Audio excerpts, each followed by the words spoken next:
សម្រាប់ខ្ញុំទាំងពីរនេះរយៈពេល2ឆ្នាំនេះគឺការឆ្លុះប្រកែកគ្នាគឺមានតាមខ្ញុំចាំគឺ2 ដងគត់បាទ2 ដងគត់2 ដង2 ដងអូខេទី1ប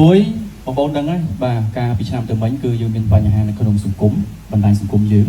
ហ្នឹងទី1ហើយចំពោះទី2គឺប្រពន្ធអន់ចិត្តនឹងប្តីអន់ចិត្តប្តីនិយាយទៅគឺអត់យកប្តីហ្មងអូអត់យកប្តីតែម្ដងអត់ដឹងមូលហេតុអត់ដឹងមូលហេតុតែទោះបីជាយ៉ាងណាក៏ដោយគឺខ្ញុំដឹងថាគាត់អន់ចិត្តខ្ញុំអត់បង្អង់យូរទេអូអត់បង្អង់យូរខ្ញុំលឿងលោមគាត់ខ្ញុំនៅក្បែរគាត់ជានិច្ចយូរទៅរយៈពេល2ឆ្នាំនេះគឺខ្ញុំអត់ដែលមានចិត្តចង់ឈ្នះគាត់ទេបាទហើយក៏អត់មានចិត្តកូនចិត្តមួយគឺអត់ចង់ឆ្លោះជាមួយគាត់ហ្មងទោះអត់គាត់ឆ្លោះម្នាក់ឯងខ្ញុំឆ្លោះបណ្ដាខ្ញុំឆ្លោះបណ្ដាឯទុកឲ្យគេឆ្លោះម្នាក់ឯងនិយាយតាមត្រង់ហ្មងបាទខ្ញុំឆ្លោះហ្មងបាទអូចង់ឆ្លោះប្តីមែនចង់ឆ្លោះអញ្ចឹងឆ្លោះម្នាក់ឯងបាទអាហ្នឹងជាចម្លើយទី2អាហ្នឹងមាន2ហ្នឹងអញ្ចឹង fan ដែលឆ្លើយថា2 ដងគឺត្រូវហើយអូ fan ដែលឆ្លើយថា2 ដងត្រូវហើយបាទ2 ដងត្រូវហើយអញ្ចឹងសំណួរទី2ងាក់ងប្រហែលដងសម្រាប់ខ្ញុំបើសម្រាប់ខ្ញុំវិញគឺខ្ញុំមិនដែរងាក់ងជាមួយប្រពន្ធខ្ញុំទេអូ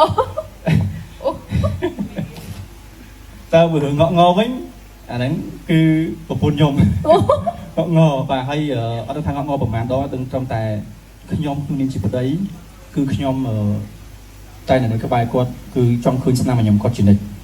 ទោះមានរឿងអ្វីកើតឡើងក៏ដោយគឺខ្ញុំនៅក្បែរគាត់ជានិច្ចហើយមួយវិញទៀតគឺពេលខ្លះគាត់ចង់នៅម្នាក់ឯងប៉ុន្តែខ្ញុំអត់ឲ្យគាត់នៅម្នាក់ឯងបានទេនិយាយទៅគឺ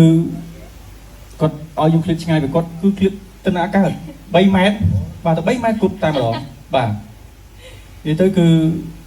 ជាចុងក្រោយគឺចង់ឃើញស្នាមខ្ញុំគាត់តែម្ដងពេលតែឃើញប្រពន្ធពិបាកចិត្តអន់ចិត្តគឺខ្ញុំគឺលើសគាត់ទៀតគឺអារម្មណ៍នៅក្នុងខ្លួនគឺក្តៅហ្មងមានអារម្មណ៍ឈឺក្បាល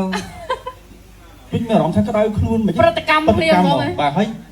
និយាយចាំត្រង់ហ្មងគឺធ្វើឈឺឲ្យប្រពន្ធមើលវិញតែប្រពន្ធមើលទៀតបាទប្រពន្ធមើលទេបាទអូចាញ់ល្បិចមកបាទនិយាយតាមត្រង់តែម្ដងធ្វើឈឺទៀតអូហើយចេញមកឲ្យបងប្អូននិយាយទៅគឺក្នុងរយៈដល់ថ្នាក់លួងប្រពន្ធនៅតែរឹងទៀតអត់លួងក៏អត់លួងប្តីវិញអញ្ចឹងហើយធ្វើឈឺទៀតធ្វើឈឺឲ្យប្រពន្ធមើលវិញតែប្រពន្ធមើលណា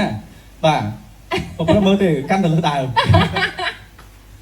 ប្រពន្ធអត់មើលតែលើដើមហើយសាហាវពេលលើដើមអញ្ចឹងប្តីជាបដ ாய் ប្តីជាវិញទៅលួងទៀតបាទនិយាយទៅគឺសរុបជារួមទៅគឺក្នុងនាមជាប្តីគឺខ្ញុំអត់ចង់ឈ្នះអត់ចង់ឆ្លោះជាមួយប្រពន្ធទេគឺយល់ទៅគឺគាត់ឈ្នះចុះបាទប្រពន្ធយើងតាបាទប្រពន្ធយើងតាសរុបមកវិញគឺបងឯងឲ្យអូនលើកពៀនបាទលើកពៀនហ្មងលើកពៀននេះណាគ្រូសានេះបាទមានតែអូនហ្នឹងហើយចឹងអរគុណបងអរគុណចាហើយបងប្អូនដឹងណាចាបើនិយាយពីឆ្លោះគ្នាគឺគាត់អត់ឆ្លោះជាមួយខ្ញុំទេគាត់ទុកឲ្យខ្ញុំឆ្លោះម្នាក់ឯង